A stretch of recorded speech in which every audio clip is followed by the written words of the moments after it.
The accidental signal Dr. Kyla Nareth wiped the sweat from her pale green forehead as she carefully brushed away centuries of dust from the mysterious object. The underground chamber felt different from the other ruins she had explored on Zephyr Prime. The air itself seemed to hum with old energy, and the walls were covered in symbols that predated anything in their historical records. "Another dead end?" called tech specialist Quinn from across the chamber. The young Zephyrian was scanning the walls with his detection equipment, his silver eyes reflecting curiosity and mild disappointment. "Not this time," Kyla replied, her voice filled with excitement. She stepped back to reveal what she had been working on for the past 3 hours. The object was roughly cylindrical, about the size of her torso, made from a material that seemed to shift color in the light. Strange symbols covered its surface, and despite being buried for thousands of years, it showed no signs of age or damage. Quinn hurried over, his equipment beeping as he approached. "The energy readings are off the charts," he said, adjusting his scanner. "Whatever this is, it's still active. How is that possible after all this time?" Kyla shook her head, running her 4-fingered hands along the smooth surface. The Zephyrians were a peaceful species, evolved from herbivorous creatures on their forest world. Their society had developed around knowledge and cooperation rather than conflict. They had never needed weapons or military technology, which made discoveries like this both fascinating and puzzling. "Our ancestors were more advanced than we thought," she murmured. "But why build something like this and then abandon it?" The chamber they stood in was part of a vast underground complex that had been discovered only months ago. Construction workers building a new research facility had broken through into these ancient tunnels by accident. Since then, Kyla and her team had been carefully exploring and cataloging everything they found. Most of the artifacts had been tools, art, or everyday items from their past. This device was different. The energy it contained was unlike anything in current Zephyrian technology. It seemed almost eager to function, as if waiting for someone to unlock its secrets. "Should we contact Chancellor Brim?" Quinn asked. The elderly, leader of their planetary council, always wanted to know about significant discoveries, especially ones that might change their understanding of Zephyrian history. "Let me run a few more tests first," Kyla said. She was known for her thorough approach to archaeology. While others preferred to study artifacts in controlled laboratory settings, she believed in understanding them in their original context first. She activated her portable analysis unit and began scanning the device from different angles. The readings were unlike anything she had seen before. The object appeared to be some kind of communication equipment, but designed to operate on frequencies and power levels far beyond current Zephyrian capabilities. "Look at this," she said, showing Quinn the display. "These energy patterns suggest it's designed to send signals across incredible distances. We're talking about interstellar ranges." Quinn's eyes widened. The Zephyrians had developed space travel only recently, and their ships could barely reach the edge of their solar system. The idea that their ancestors might have possessed technology for galactic communication was revolutionary. "Maybe it's not functional anymore," Quinn suggested hopefully. "Just because it has power doesn't mean it actually works." As if responding to his words, the device suddenly brightened. Panels that had been invisible slid open along its sides, revealing a complex array of controls and displays. Symbols began appearing in the air above it, holographic projections that shifted and changed in patterns neither Zephyrian could read. "It's activating on its own," Kyla whispered, stepping back instinctively. The device was now humming audibly, and the holographic display was becoming more complex. What had started as simple symbols was evolving into what looked like star charts and navigation data. "Should we shut it down?" Quinn asked nervously. Before Kyla could answer, the device emitted a single, powerful pulse. The pulse passed through the chamber walls as if they didn't exist, shooting upward toward the surface and beyond. Every piece of electronic equipment in the chamber flickered, and both Zephyrians felt a strange tingling sensation. "What did it just do?" Quinn demanded, checking his scanners frantically.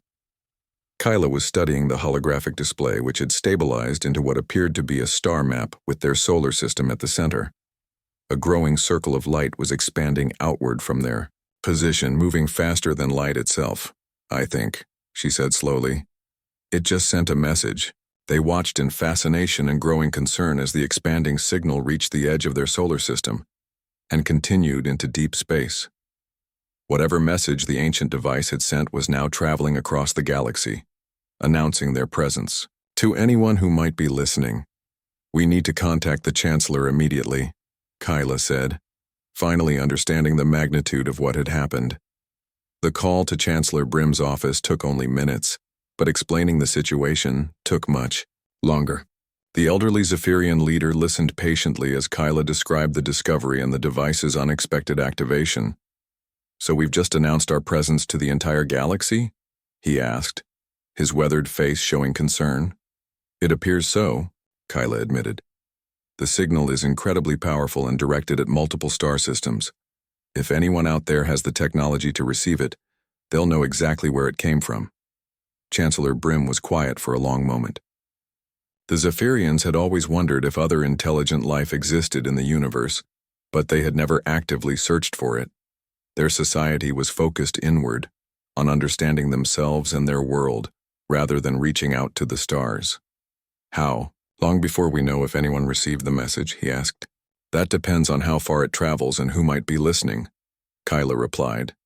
"It could be days, weeks, or years, or there might not be anyone out there at all." She was wrong about the timing. Exactly 18 hours after the device activated, the Zephyrian Orbital Monitoring Station detected massive energy signatures at the edge of their solar system. Ships were arriving, but they weren't the kind of visitors anyone had hoped for. The vessels were dark and angular, designed more for intimidation than efficiency. They moved in aggressive formations and immediately began scanning Zephyr Prime with powerful sensors. Within hours, the planet's communication networks were overwhelmed by an incoming transmission. The image that appeared on screens across the world was terrifying. The creature speaking was reptilian in appearance, with scaled skin, yellow eyes, and rows of sharp teeth. When it spoke, its voice was harsh and filled with menace. "Primitive beings of the Fourth World," the creature announced. "I am Commander Voss of the Vorthan Raider Fleet. Your signal has led us to you, and we claim this system for our own. You have 24 hours to surrender unconditionally. Resist, and your world will be reduced to ash." The transmission ended, leaving the Zephyrians in shocked silence. In the space of a day, they had gone from being alone in the universe to facing conquest by hostile aliens. Chancellor Brim called an emergency session of the Planetary Council. Representatives from every region gathered in the ancient council chambers, their faces reflecting the fear that had gripped their world. "What are our options?" asked one counselor. "We have no military," replied another.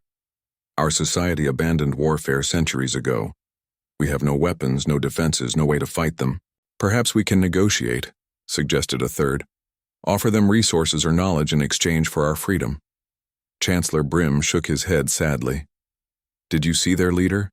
These are not beings interested in negotiation. They see us as prey, not equals." In her laboratory, Kyla stared at the ancient device which had returned to its dormant state after sending its fateful message. Quinn sat nearby, both of them feeling responsible for the crisis their discovery had caused. "There has to be something we missed," Kyla said desperately. "Why would our ancestors build a device that would attract raiders?" "Maybe they didn't know about the raiders," Quinn suggested. "Maybe when they built it, the galaxy was a safer place." As if responding to their conversation, the device suddenly activated again. This time, instead of sending a signal, it began receiving one. The holographic display showed another star map, but this one was different. A new group of signals was approaching their solar system, but from a different direction than the Vorthan raiders. "Someone else is coming," Kyla whispered. The new signals were moving faster than the Vorthan ships, and their energy signatures were completely different. Where the raiders' ships showed dark, aggressive patterns, these newcomers displayed organized, purposeful formations. "Should we tell the Chancellor?" Quinn asked. Before Kyla could answer, the device projected a new image above itself. This time, instead of star charts, it showed the face of a creature unlike any they had seen before.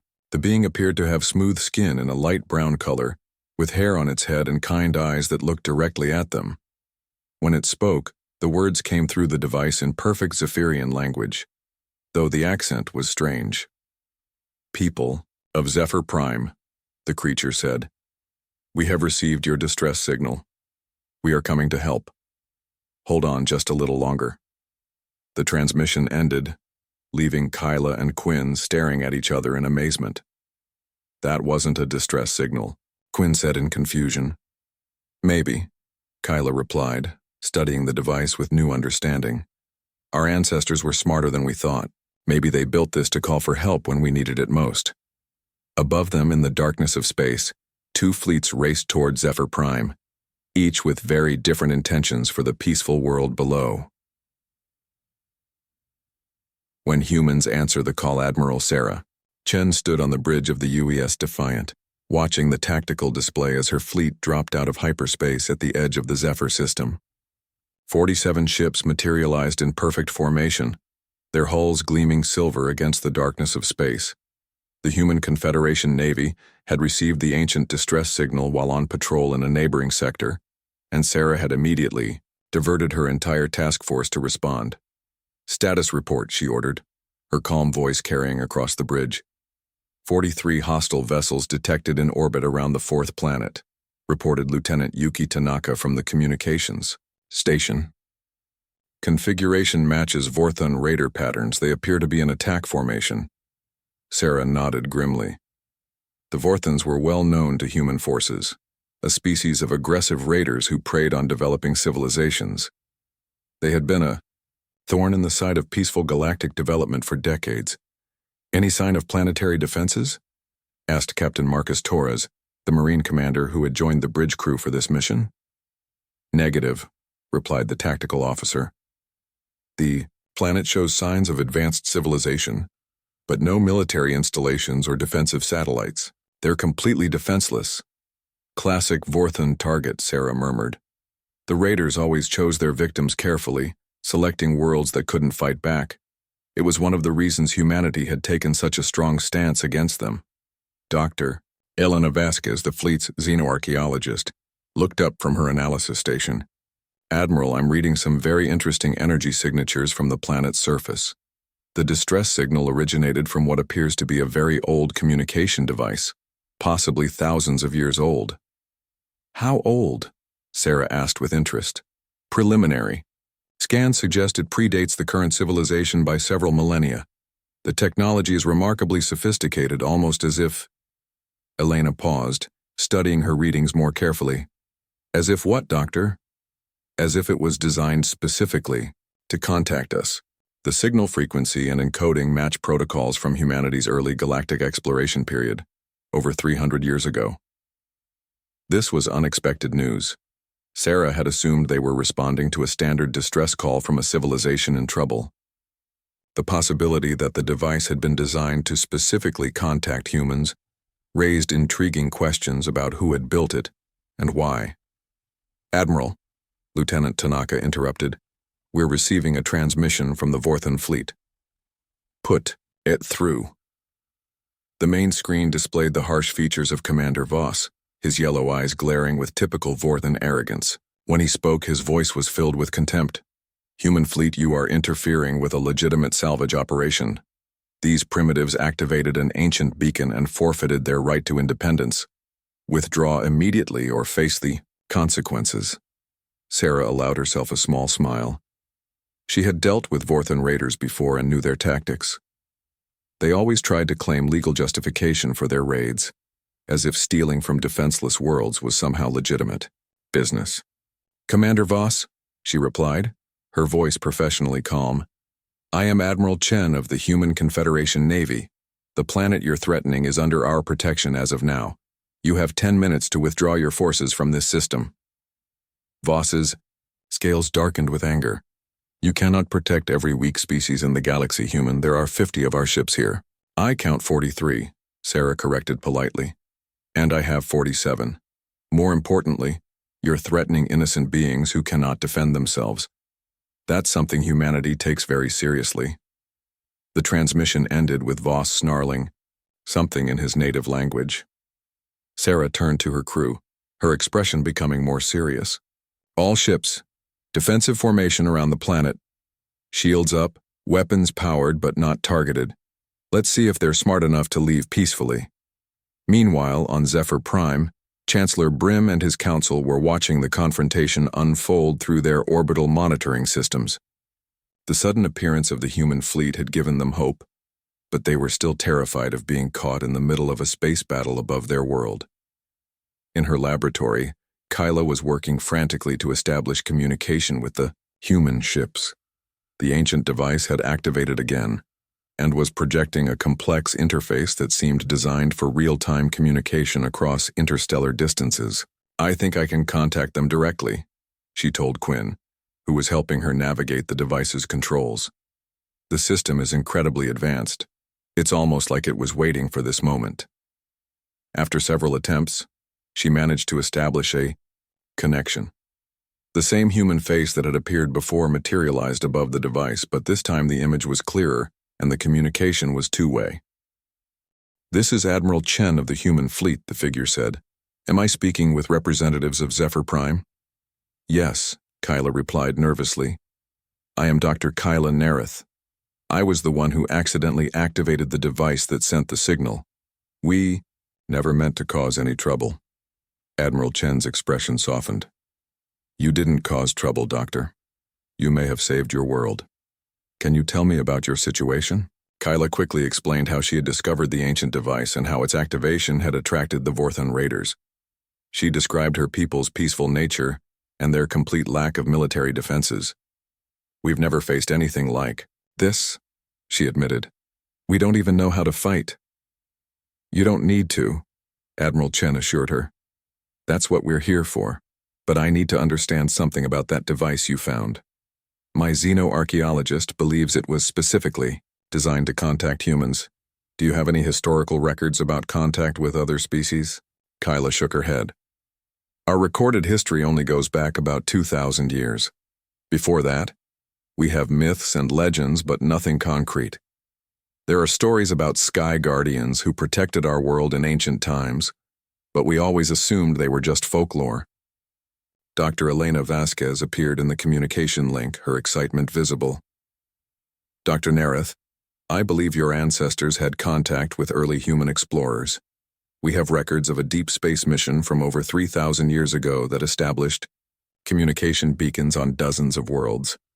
The idea was to create a network that developing civilizations could use to call for help if needed. The mission was forgotten over time," Admiral Chen added. "We never knew if any of the beacons were ever activated. You may be the first." Before Kyla could respond, alarms began sounding throughout the Zephyrian monitoring station.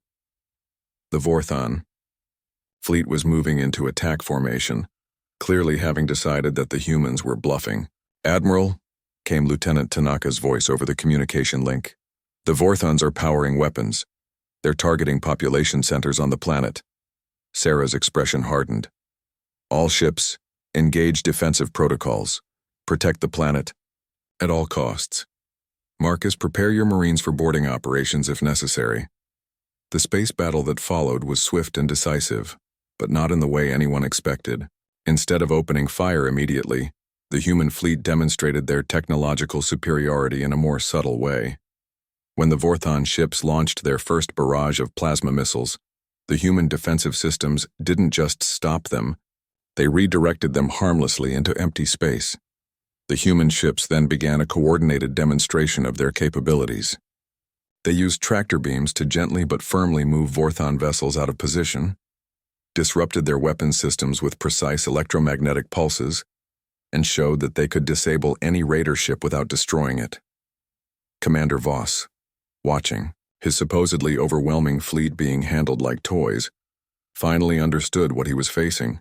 These humans weren't just another spacefaring species, they were a highly advanced civilization with technology that made his raiders look primitive. "Admiral Chen," came Voss's voice over the communication channel, his tone much more respectful than before. "Perhaps we can reach an arrangement." "The arrangement is simple," Sarah replied. "You leave this system immediately and never return, In exchange, I won't file a formal complaint with the Galactic Council about your attempted genocide of a peaceful species. There was a long pause before Voss responded. The Vorthan fleet will withdraw. As the raider ships began leaving the system, Admiral Chen opened a new communication channel to the planet below. This time, Chancellor Brim joined the conversation from the planetary capital. Chancellor, Sarah said formally, I am Admiral Chen of the Human Confederation. We apologize for not arriving sooner. Your people should never have had to face that threat alone. The elderly Zephyrian leader looked tired but grateful. We cannot thank you enough, Admiral. But I must ask, why did your people leave that device on our world? Did you know we would need help someday? Dr. Vasquez answered the question. 3,000 years ago, humanity was young and optimistic about galactic civilization. We believed that by leaving communication beacons on promising worlds, we could help create a community of peaceful species working together. The program was discontinued when we realized how dangerous the galaxy could be for developing civilizations. But the beacons remained, Admiral Chen continued, waiting for the day when they might be needed.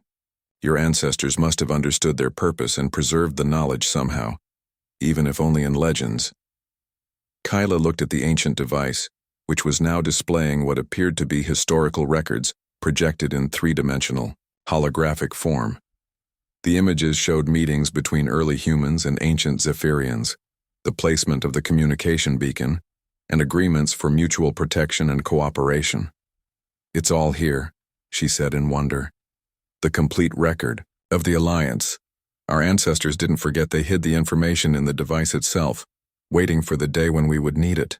Captain Torres, who had been quietly observing the conversation, spoke up. Admiral, I recommend we establish a permanent human presence in this system. If the Vorthans know about this world now, others might come looking. Agreed, Sarah nodded. Chancellor Brim, with your permission, we would like to station a small fleet here permanently. We can also provide you with defensive technology and training, so you'll never be this vulnerable again. Chancellor Brim looked at his council members, who were nodding eagerly. We would be honored to accept your protection and friendship. Admiral, perhaps it's time for our people to rejoin the galactic community our ancestors were part of. Over the following days, human and Zephyrian teams worked together to understand the full capabilities of the ancient communication device. They discovered that it was connected to a network of similar beacons on dozens of worlds, most of which had never been activated. Dr. Vasquez made the most startling discovery of all. Admiral, she reported excitedly, this network is still functional. We could use it to check on all the worlds where beacons were placed. Some of these civilizations might need help, just like the Zephyrians did. Admiral Chen stood on the bridge of the Defiant, looking down at the peaceful blue and green world below. The crisis had been resolved, but it had also opened up possibilities that humanity hadn't considered in centuries. Lieutenant Tanaka, she ordered, send a message to Confederation Command. Tell them we've re-established contact with the Guardian Network. Request authorization to begin systematic contact with all beacon worlds. Yes, Admiral. Anything else? Sarah smiled, thinking about the surprised expressions on the Zephyrian faces when they realized they weren't alone in the universe after all. Tell them that humanity is back in the business of protecting our neighbors. It's about time. As the human fleet settled into patrol formation around Zephyr Prime, the ancient device in Kyla's laboratory continued to pulse with soft light. It had done its job, calling protectors across the void when they were needed most. But now it had a new purpose to serve as a bridge between species and a reminder that sometimes the best neighbors are the ones who answer when you accidentally call for help. The Zephyrians had learned that they weren't alone in the universe, and humanity had rediscovered one of its noblest traditions. In a galaxy full of predators like the Vorthans, sometimes the most important thing you can do is simply show up when someone needs help, even if they didn't mean to ask for it.